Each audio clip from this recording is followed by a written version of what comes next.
Shalom. Call HALALYAM YAHAWAH BAHASHAM YAHAWASHI BAHASHAM QADASH.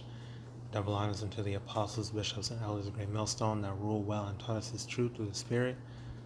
To the Akim, my fellow laborers, pushing the word out in truth and sincerity, risking their lives and freedom to do so now more so than ever. To the Akim, YAHAWAH, listening and learning, being doers of the word and abiding in the faith. And to the speckled birds scattered abroad that look like the other nations but are truly Asherah through the Spirit. Shalom wa barakatam. Alright, Shabbat Shalom wa barakatam. This is your brother Ariyah, and I just want to come at you with a quick lesson that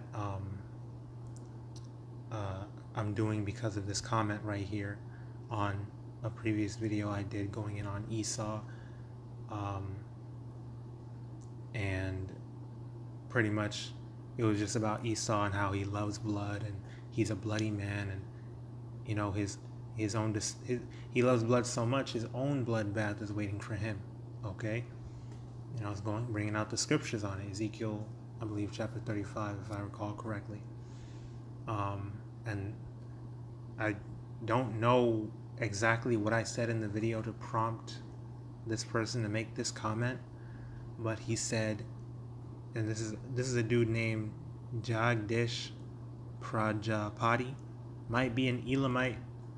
You know, he made a different comment, you know, that might lead you to believe he may be an Israelite foreigner. You never know. You know, different people are drawn to our videos, so you just never know, right? But he made this comment, or they made this comment, Cain was the first murderer. And that prompted me through the Spirit. YAHAWASHI put the Spirit on me, because I already had previously learned that, you know, through the Spirit, through the regeneration, Esau is Cain.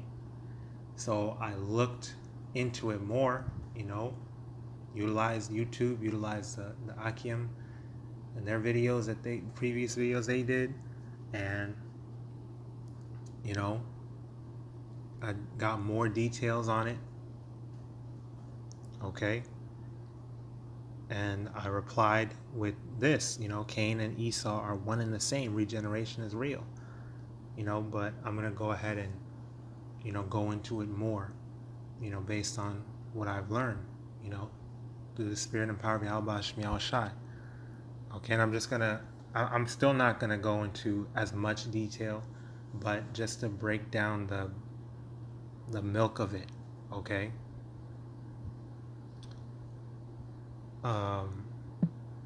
So starting with Ecclesiastes 1 verse 9, the thing that hath been, it is that which shall be, and that which is done is that which shall be done, and there is no new thing under the sun.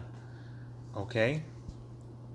And verse 10, is there anything whereof it may be said, see, this is new? It hath been already of old time, which was before us. There is no remembrance of former things, neither shall there be any remembrance of things that are to come with those that shall come after. Okay? So there's nothing new under the sun. Everything's been done already, and everything is regenerated. When you look at it, you can see that concept in the cycle, the life cycle, as you learned in school, right? In science, basic science, the life cycle of plants and animals and everything. There's a life cycle. Everything is regenerated. Why would humans be any different? Okay, so we're regenerated. We've all been here countless times before. We just don't remember. Why would it say there's no remembrance of former things? We have history books, we have cameras, we have all these different recorded annals of history. We have the scriptures. What does it mean there's no remembrance of former things? Neither shall there be any remembrance of things that are to come with those that shall come after. Okay?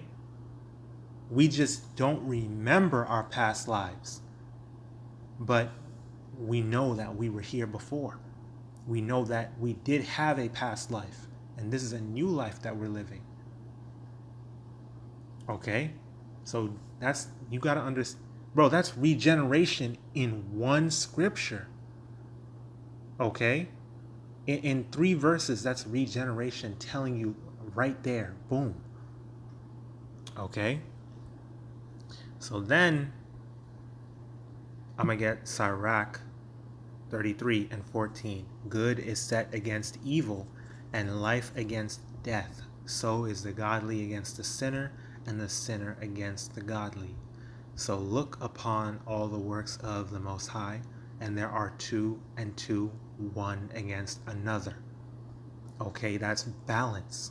Good versus evil. That's every narrative, everything, every story, everything. Okay? Good against evil, life against death, godly against the sinner, sinner against the godly. 2 and 2, one against another. That's the balance. And like our brothers always say, we're in the Most High's movie. It's his movie. We're playing our roles. Israel, Yasharallah, the elect, YAHAWADAH, we're part of that number, just so happens to be the good. And everyone else just so happens to be the evil, namely Esau, Edom. But get this, it wasn't just, Esau. It wasn't always Esau, right? Because Esau was born, the nation of Edom was born through our forefather Isaac and our foremother Rebekah, right? Along with our forefather Jacob, and then the 12 tribes through Jacob, right? So Esau had to be born.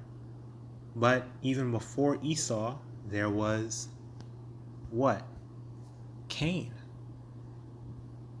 There's always good and evil. You look at the scriptures and there's always good and evil. Let's go to Revelation chapter 12, verse 9.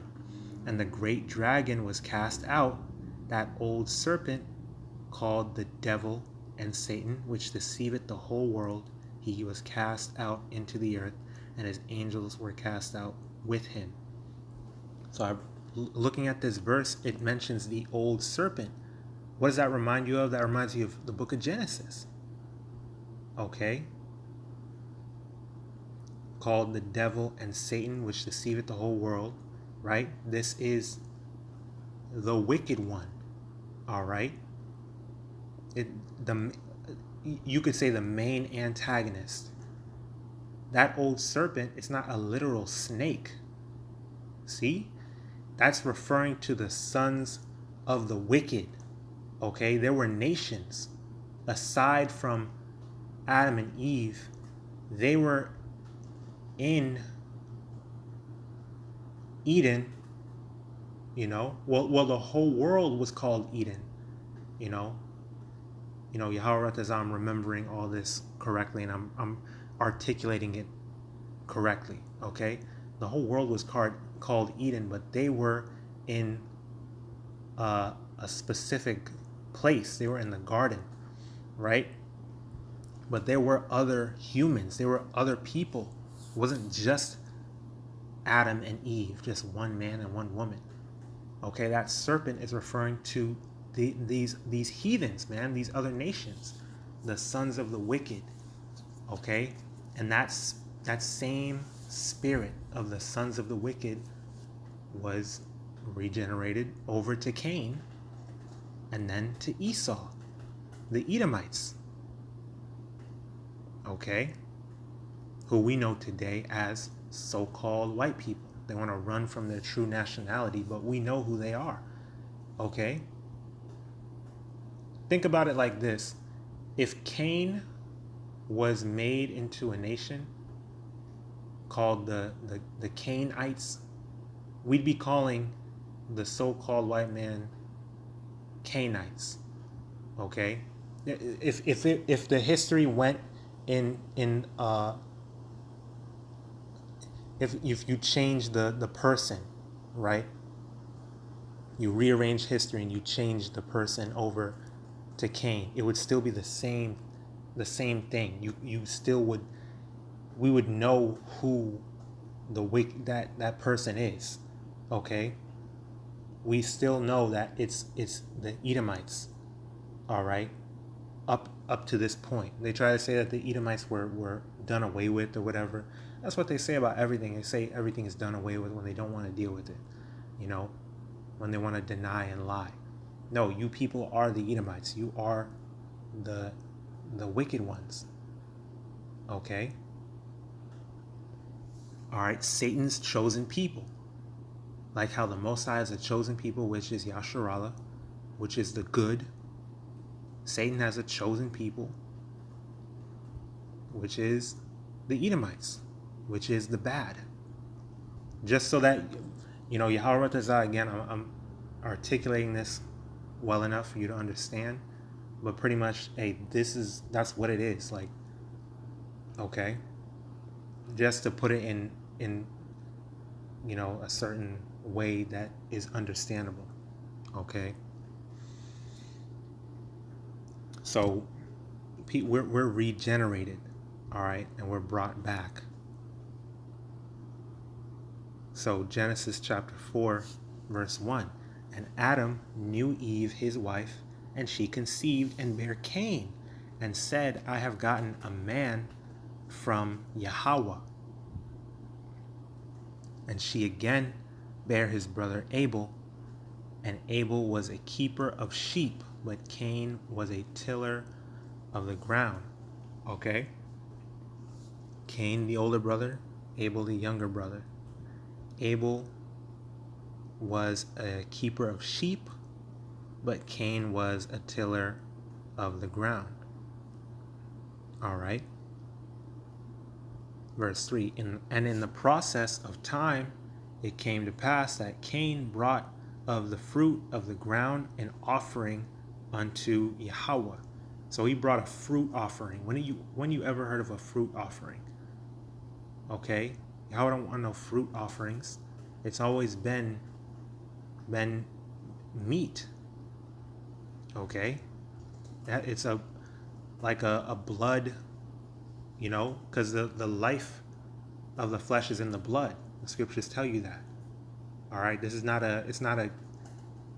something to take lightly. It's a very important thing. Okay, it's an offering unto Yahawah BAHASHAM YAHWASHI. Verse 4, and Abel he also brought of the firstlings of his flock and of the fat thereof, and Yahawah had respect unto Abel and to his offering, but unto Cain and to his offering he had not respect. And Cain was very wroth, and his countenance fell. Wroth meaning upset. He was angry. All right, it tells you right there in the NLT, if that's easier for you to follow along with. All right, this made Cain very angry, and he looked very dejected. Okay. So verse 6, and Yahweh said unto Cain, let's go to Genesis 25. All right, just to show you the parallels. Okay, because the parallels show you, how it is in fact regeneration, through the Spirit, if you can receive it. Genesis 25 and 27. Okay, mind you, reading up, it tells the Yahweh BAHASHAM YAHWASHI told Rebekah, hey, 2 nations are in your womb, 2 manner of people will be separated from thy bowels. All right, and they're 2 different people. They're warring even in the womb. All right, they're different. They're not, they're not getting along. So Genesis 25 and 27, and the boys grew, and Esau was a cunning hunter, a man of the field. And tell you Cain was a tiller of the ground, right? And Jacob was a plain man dwelling in tents. And what did it say about Abel? That Abel was a keeper of sheep. Okay, he's chill, he's laid back. He's keeping a keeper of sheep. Sheep is no problem. Sheep are very docile, gentle animals. They play around when they're babies and stuff, when they're little, what do you call them, calves, I think. but they're very docile, peaceful animals. Abel was a keeper of sheep. That's just like Jacob. All right. Jacob was a plain man dwelling in tents. Hey, it tells you in the NLT, Esau was a skillful hunter. He was an outdoorsman, but Jacob had a quiet temperament, preferring to stay at home. And that's just like Jake today. Man, I grew up, that was me. That was all me. That was all my family, So, verse 28, and Isaac loved Esau because he did eat of his venison. Isaac, like that good food,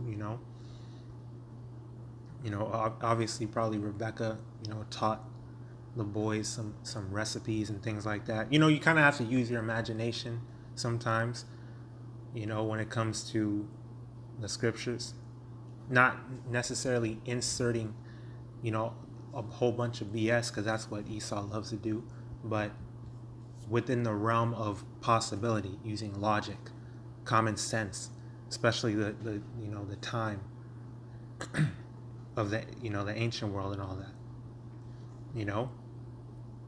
So Isaac loved Esau because he did eat of his venison, but Rebekah loved Jacob. And Jacob sawed pottage, and Esau came from the field, and he was faint. And Esau said to Jacob, feed me, I pray thee, with that same red pottage, for I am faint. Therefore was his name called Edom, meaning red. Okay, give me that red stew. And Jacob said, sell me this day thy birthright. And Esau said, behold, I am at the point to die. And what profit shall this birthright do to me? And Jacob said, swear to me this day. And he sware unto him, and he sold his birthright unto Jacob.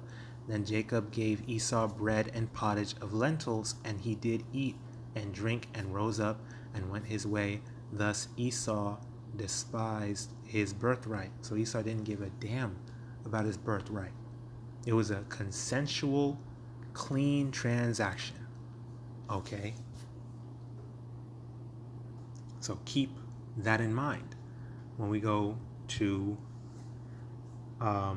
Genesis 27, right? Because remember, Jacob got the birthright. Then when Isaac's days were drawing to a close, and the time to bless his sons came, Rebekah wanted like how Rebekah loved Jacob. Isaac's eyes were dim, he couldn't see, but Rebekah was she obviously could still see, and she was like, hey, well, I want my son Jacob to receive the blessing of the firstborn, so I'm gonna help you out. Let whatever consequences fall upon me instead, but just listen to my voice, listen to me, and go get you that birthright, get you that blessing. All right. So Isaac was like, hey, I already blessed Jacob. He supplanted you. And Genesis 27:34, and when Esau heard the words of his father, he cried with a great and exceeding bitter cry, and said unto his father, bless me, even me also, O my father. And he said, thy brother came with subtlety, and had taken away thy blessing. All right, he was smart. He was clever. He supplanted him. But remember, Esau didn't he didn't care. He didn't care about his birthright. He said, I'm about to die, man. I'm hungry. Take it. I don't care. I swear my birthright to you. You can have it. Okay? And I've taken away thy blessing. Verse 36, and he said, is not he rightly named Jacob? For he hath supplanted me these 2 times. He took away my birthright, and behold, now he hath taken away my blessing. And he said, hast thou not reserved a blessing for me? So look at him lying. Look at him playing the victim. Okay? Lying, playing the victim. Took away your birthright? What are you talking about? You gave it to him. You didn't care about it. You threw it away for some. And it tells you in Hebrews, man, lest there be any fornicator or profane person as Esau, who for one morsel of meat sold his birthright, man, for that red pottage, that morsel of meat, probably not even finished cooking it, while Jacob was cooking it up. He just came, I'm so tired. Give me that food. Take my birthright. All right? That's what Esau did. Now he's over here crying, playing the victim, like he didn't give it up. All right? And Jacob was listening to his mother, Rebecca. Rebecca put him up to it. All right? But now he's taking it all out on Esau. Esau's taking it all out on Jacob, Salakia. Okay, now let's go down. Okay, verse 41. And Esau hated Jacob because of the blessing wherewith his father blessed him. And Esau said in his heart, the days of mourning for my father are at hand. Then will I slay my brother Jacob. Okay, so that Esau was fully set in his mind. You know what? I'm so mad. I hate that. I hate that damn brat. I'm gonna kill him. You know, after the days of mourning for my father are past. I'm gonna kill. He was set in his mind to kill Jacob. Okay. Now we can go back to Genesis 4. All right. So the Lord, YAHAWAH had respect unto Abel for his offering, but he didn't have respect unto Cain's offering because of that fruit offering. Okay, that was not right. You know, if you read down, it shows you, hey, the laws were already established before they were, I guess you could say, formally introduced to the nation of Israel. Okay? Because I was reading through this and I saw all the way at the end of this chapter at verse 26, and to Seth, to him also there was born a son, and he called his name Enos. Then began men to call upon the name of Yahweh. So the name was in the earth. And we have these offerings. How did they know the name? How did they know the offerings? These laws, the statutes and commandments, this was on the earth, man. Okay? Not only that, when you go to where I wanted to read, we'll after we read that Cain was wroth, right? Verse 6, and Yahweh said unto Cain, why art thou wroth? And why is thy countenance fallen? So what's up with you? Okay. Verse 7, if thou doest well, shalt thou not be accepted? And if thou doest not well, sin lieth at the door. Sin. What is sin? For sin is transgression of the law. How is there sin with no law? So the law was established on the earth. This is what governs the world. This is what keeps everything in order. So there has to always be a law. The law could never be abolished. That's the law of life. So I through the Spirit, I noticed that while I was reading this. That's beautiful. The Lord ordered everything perfectly. Everything is all balanced. In regeneration, there's a purpose to it. It's balanced. Good and evil, there's balance. And that's so amazing, like how deep the truth is. So, if thou doest well, shalt thou not be accepted? So this is obvious. Do the right thing, right? Sin lieth at the door if thou not doest well, right? And unto thee shall be his desire, and thou shalt rule over him. I'll read this verse in the NLT. You will be accepted if you do what is right. But if you refuse to do what is right, then watch out. Sin is crouching at the door, eager to control you. But you must subdue it and be its master, right? And that's been what it is. Mortifying the flesh and feeding the spirit, okay? Walking in the spirit, not walking in the flesh as a carnal, natural man. No, we have to be spiritual, okay? Because sin is going to take over you, okay? You're going to be under sin, man. And you're going to be wicked. But you have to subdue it. All right? Do what is right. And YAHAWASHI will accept you. But Cain didn't want to do what's right. This is what Cain wanted to do. Verse 8, and Cain talked with his brother Abel, and it came to pass when they were in the field, that Cain rose up against Abel his brother and slew him. So he was a murderer from the beginning, man. He was a murderer. He murdered his own brother. You know? Wroth with how YAHAWASHI accepted his offering, but not his own. You know? Cain rose up against Abel and slew him. Just like Esau, you know, fully was set in his mind to murder Jacob. Okay? Because Isaac blessed Jacob, and Esau's wicked, wrathful, envious ass, you know, that's your own fault. That was you.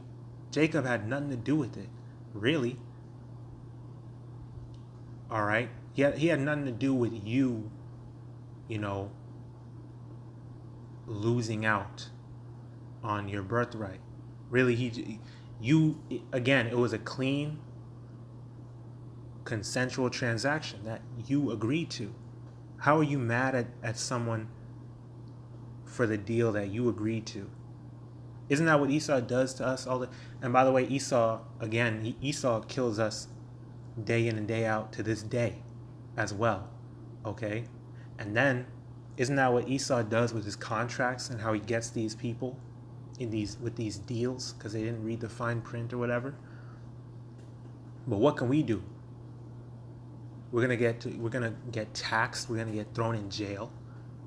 We're in debt, you know, and it's our own fault.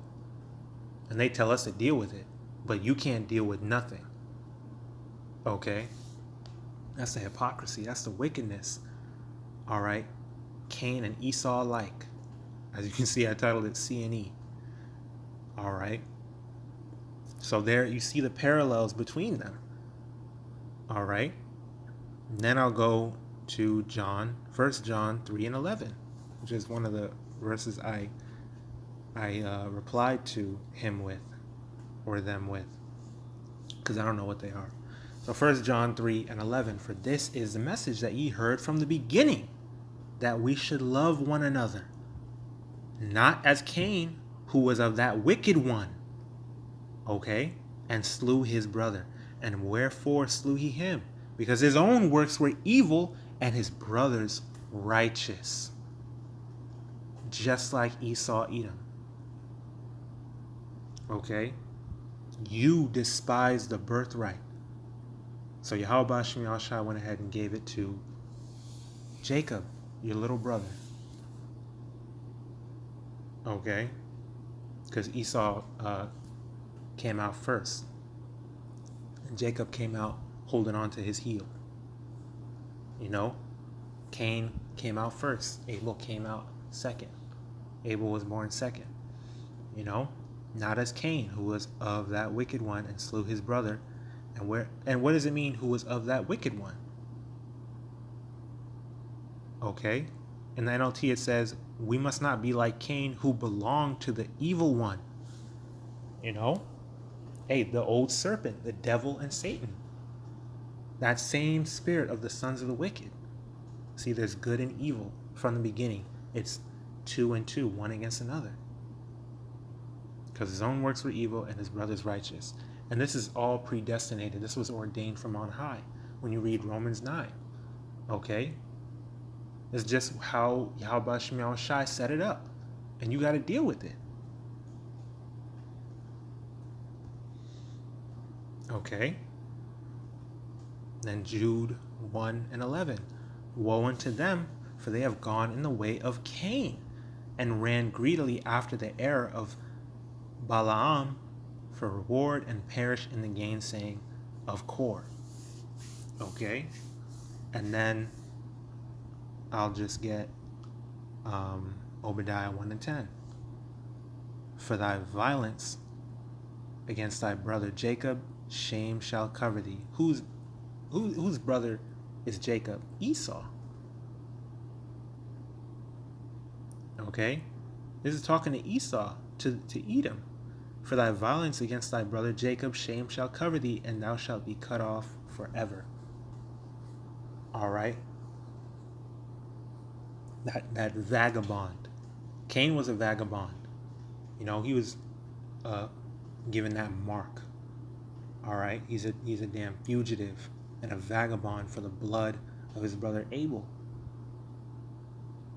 And through the Spirit, you know, my understanding that I got from, you know, the apostles and elders on down that have done their breakdowns of it, it's because Cain, his pigmentation was taken. The Lord took that pigment from him, you know.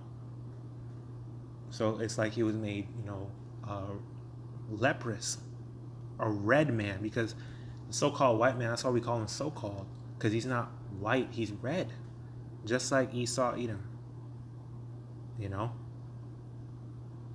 just like his name, Edom, red. All right, so for thy violence against thy brother Jacob, shame shall cover thee, and thou shalt be cut off forever. And yeah, that's what I replied to the commenter with, you know, 1 John 3, Genesis 27:41, Jude 1 and 11, Obadiah 1 and 10. Cain and Esau are one and the same. Regeneration is real. So, hey, I guess that's pretty much all I wanted to bring out. The Spirit, if you can receive it, that's what it is. That Ecclesiastes, that, man, reading that again at the beginning of this, man, that was heavy. That's heavy. Like when you really just read, like all you got to do is read, and it's like, boom. That's heavy. Because it's like, what else could this mean? That's like, damn. So, yeah, I'll go ahead and cut it right there. I pray I articulated it properly, and, you know, I brought it out so that the body of YAHAWASHI can understand. And, you know, hey, through the Spirit, we're going to continue to grow, continue to get correction, continue to be humble, and understand more of this truth. So I pray this was edifying, exhorting, and uplifting through the Spirit and power of YAHAWAH and YAHAWASHI. The YAHAWAH and YAHAWASHI, RAWCHAA QADASH, bestowed upon me to bring out this lesson and push forth this word. Hey, keep pushing, keep praying, keep fasting, keep enduring, keep striving for the truth unto death, and keep abiding in the faith. All right, keep striving for the truth unto death, and YAHAWAH and YAHAWASHI shall fight for thee. All right, and keep abiding in the faith. DTA, Abab Babal, Kwam Yasharala, stay strong, we're almost home. Shalom, Wa Barakyam, Lahabakayar, peace and blessings unto the elect, and blessings, honor, glory, and power unto YAHAWAH, YAHAWASHI. Shalom.